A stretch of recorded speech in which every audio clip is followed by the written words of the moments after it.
Hello दोस्त।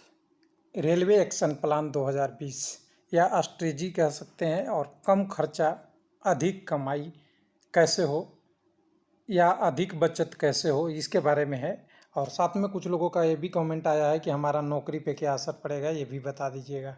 तो दोस्त, हर जगह होती है। जब जान ही रहे कोविड-19 का असर चल रहा है, जिसमें कारण से कोविड-19 के असर से बहुत सारे ऑर्गेनाइजेशन की हालत इतनी अच्छी भी नहीं है और इतनी कह सकते हैं कि खर्चीला या खर्च करने की स्थिति में भी नहीं है।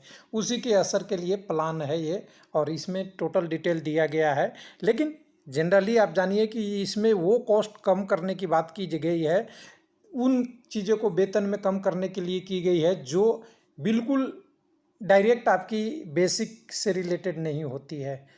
एडिशनल खर्च भी हो सकता है और उस खर्च के बिना आप सरवाइव कर सकते हैं। वैसी खर्चों के बारे है ओवरव्यू में बता दिया। तो government of India ministry of railway का ये लेटर आ चुका है, जिसमें आप देख सकते हैं रेलवे बोर्ड द्वारा जारी 19 तारीख के डेट में हुआ है। 19 और आज 20 तारीख है, तो एक दिन बाद डिस्प्ले हो रहा है, जिसमें आपको बताया गया है कि क्या है ऑल इंडिया के रिगार्डिंग क्या क्या इसमें प्रोसेस चेंज हो सकता है। तो यहाँ सबसे पहले देखेंगे, लिखा हुआ है expenditure management economic measure two और री रेशनलाइजेशन ऑफ एक्सपेंडिचर, उसके बारे में ये पूरा डिटेल है। और यहाँ पे एग्जीक्यूटिव डायरेक्टर या ईडी कह सकते हैं, फाइनेंस बजट से रिगार्डिंग है, जिससे खर्चा कम हो और बजट में हमें खर्च कम करना पड़े, उसके रिगार्डिंग है। अब यहाँ पे देखिए सब्जेक्ट लिखा हुआ है, उसी का आगे बढ़ाते हुए देखेंगे स्ट्रेटेजिक एंड एक्शन प्लान। और इसको अगर डायरेक्ट रूप में कहें तो कंट्रोलिंग एक्सपेंडिचर को कह सकते हैं कम खर्चा, इन्हेंस अर्निंग कमाई को बढ़ाना, डायरेक्ट कह सकते हैं एक लाइन में।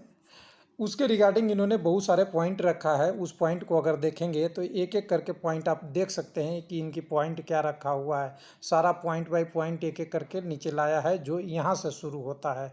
तो इसमें देखिए सब अलग अलग कैटेगरी को इन्होंने बोला है कि इकोनॉमी वगैरह की कंट्रोल, कॉस्ट कंट्रोल कैसे हमें करना है, उसके रिगार्डिंग ये पूरी सिस्टम को इन्होंने डिफाइन किया है कि कहाँ कहाँ हमें स्लैग्स है कॉस्ट कटिंग।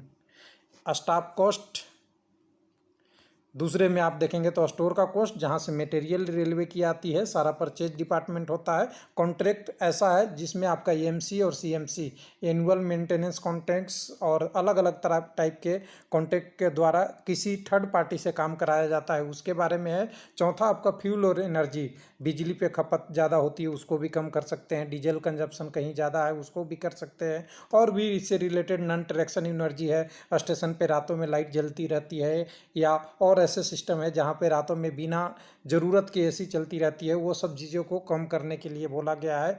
उसके अलावा आप देख सकते हैं एडमिनिस्ट्रेटिव एंड अदर मेजर्स।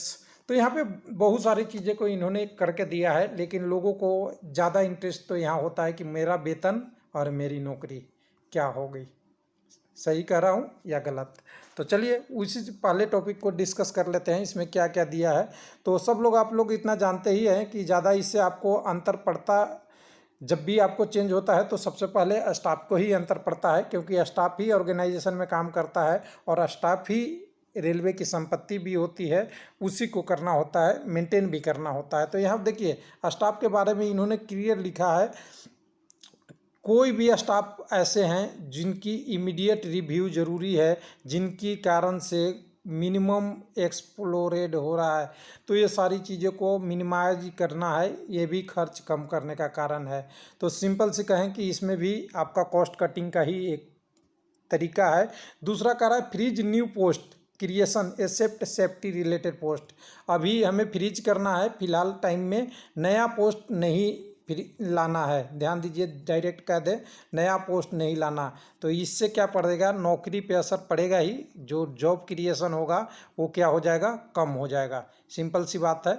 लेकिन कम होने का मतलब ये नहीं है कि जो रिक्वायर है, बिना एलपी के ट्रेन चला देंगे, बिना टेक्नीशियन का स्टेशन चला देंगे, बिना गुड गार्ड्स का मालगाड़ी चला देंगे, गुड अपना एएसएम जी बिना सिग्नल ग्रीन से रेड कर देंगे, ये पॉसिबल नहीं है। लेकिन इसके अलावा भी कई सारे जगहों पे ऐसा होता है जिसकी यूज नहीं है, उसको फ्रीज करने की बात किया जा रहा है। समझिएगा, ज़रूरत पोस्टों को नहीं, उसके अलावा भी यूटिलाइजेशन के टर्म में कह सकते हैं। दूसरा आपका देख सकते हैं यहाँ पे लिखा हुआ है review of post of created last 2 year. उनका 2 ईयर में जो भी पोस्ट क्रिएट हुआ है उनको रिव्यू करना है। अगर उसकी ज़रूरत नहीं है तो क्या कर देना है, सरेंडर कर देना है, यानी उसको समाप्त कर देना है जो नया पोस्ट क्रिएट हुआ है। उसके बारे में अगर कहें rationalisation of man power in workshop, जितने वर्कशॉप में है वहाँ मैन पावर का रेशियो को बढ़िया से बनाना है। मान लिए कि 10 लोगों की ज़रूरत है और 12 लोगों को यहाँ स्टाफ डिप्लॉयड हैं, तो 2 लोगों को इसमें से रेशियो करके हटाने की बात होगी और उनको दूसरे कामों में लगाया जा सकता है। ऐसा इन्होंने रेशनलाइजेशन का अलग अलग है। Time and motion study in workshop वगैरह वगैरह वगैरह सबकी है। रिडक्शन आपका जो भी है ओवरऑल काउंटर रिजर्वेशन वगैरह के लिए है। रिडक्शन ऑफ PRS काउंटर और ECRC काउंटर वगैरह वगैरह ये सबको कम करना है। Reduction of OT over time, इसको OT को ओवर टाइम बोलते हैं। 50% TA ट्रैवलिंग अलाउंस या जो भी होता है उससे रिलेटेड सबको कम करके 30 से 50% करना है। कहाँ पे, जहाँ पे हमें ज़रूरत नहीं है। जैसे किलोमीटर अलाउंस, या देखिए किलोमीटर अलाउंस है तो किलोमीटर अलाउंस तो मिलेगा, लेकिन अगर अननेसेसरी किलोमीटर अलाउंस है उसको कम करना है। ये नहीं सोचिएगा कि LP ने अगर कोई ट्रेन चलाया उसको पैसा नहीं मिलेगा, ये ध्यान दीजिएगा। लेकिन अगर कोई उसमें से कंट्रोल हो सकता है जो अननेसेसरी जा रहा है उसको कम करना है। नाइट ड्यूटी अलाउंस को कम करना है। ये भी पैसे बचाने के तरीके हैं। ये नहीं सोचिएगा कि आपका समाप्त हो रहा है, इसको कम करने की बात की जा रही है जो आपकी नहीं इधर उधर जा रही थी उसके बारे में। और आगे देख सकते हैं review of pending of indent of RRB safety. RRB के साथ इंडेंटिंग होती है, कोई भी ज्वाइनिंग नया होता है वो, और कोई भी आपकी एम्प्लॉयमेंट होती है उसको भी इंडेंट किया जाता है, ध्यान देखे ही होंगे आपने। और उसके बाद deployment should be done ensure utilisation of existing man power and multitasking वाला मल्टीटास्किंग आपने पहले ही देख रखा था कि मल्टीटास्किंग में स्टाफ को अलग से यूज करने की इन्होंने बात किया था, उसको भी इन्होंने अलग किया है। आगे देखेंगे स्टोर में तो परचेज से रिलेटेड है, जितना परचेज है उसको कम से कम करना है, मेंटेन करना है अच्छे लेवल पे वगैरह वगैरह। रोलिंग स्टॉक वगैरह जो भी है सबकी क्रिटिकल मेंटेन करना है। कॉन्ट्रैक्ट में आप जानते ही हैं, कॉन्ट्रैक्ट में स्टेशन क्लीनिंग है, लिफ्ट मेंटेनेंस, एस्केलेटर मेंटेनेंस, या जितने भी कॉन्ट्रैक्ट होते हैं। कई जगह अगर AC प्लांट होगा उसका भी मेंटेनेंस होगा, कई जगह अलग अलग चीज़ें होगी, वो सबकी मेंटेनेंस को क्रिटिकल रूप से रिवाइज करना है, EMC को रिड्यूस करना है। उसके बाद और बहुत सारी प्लानिंग है, उसको आउटसोर्सिंग को कम करके मैनेज करना है सारी चीज़ों को। और फ्यूल वाला तो आपने देख ही लिया होगा, कई जगहों पे आप देख सकते हैं कि अलग अलग इन्होंने दिया। इनफोर्सिंग मॉनिटरिंग है, फ्यूल सेविंग को आपको मॉनिटर करना है। Reduction of energy consumption in unit के टर्म में कंजर्वेशन यानी बचाना है, कंजर्वेशन के टर्म में आपको बचाना है। आपको loco wise energy consumption data, passenger, EMO DMO good guard वगैरह वगैरह एनालाइज करना है। अगर हो सके तो इसको भी कम करना है और रिड्यूस करना है। नॉन ट्रैक्शन एनर्जी, यानी नॉन ट्रैक्शन एनर्जी आप जानते ही हैं। नॉन ट्रैक्शन एनर्जी कौन सा एनर्जी है, जिसमें आपकी 25 के भी तो ट्रैक्शन हो गया, उसके अलावा जो बचा हुआ नॉन ट्रैक्शन स्टेशन लेवल पे है उसको भी ऑप्टिमाइज करना है और कम से कम 25% तक कम करने का इन्होंने टारगेट दिया है इलेक्ट्रिकल डेट से बगैर ड्यू के लिए। हाई स्पीड डीजल के बारे में भी बोल रहा है, इसको भी कम करना है। आपका वगैरह वगैरह सब आपकी एनर्जी का है। तो यहाँ अब उसके बाद आपका एडमिनिस्ट्रेटिव में GM लेवल पे TA DA आपकी जितने भी आपके रिलेटेड होती है, इम्प्रेस की फंड वगैरह, optimisation of crew link, loco link वगैरह वगैरह सबको मेन कम करना है।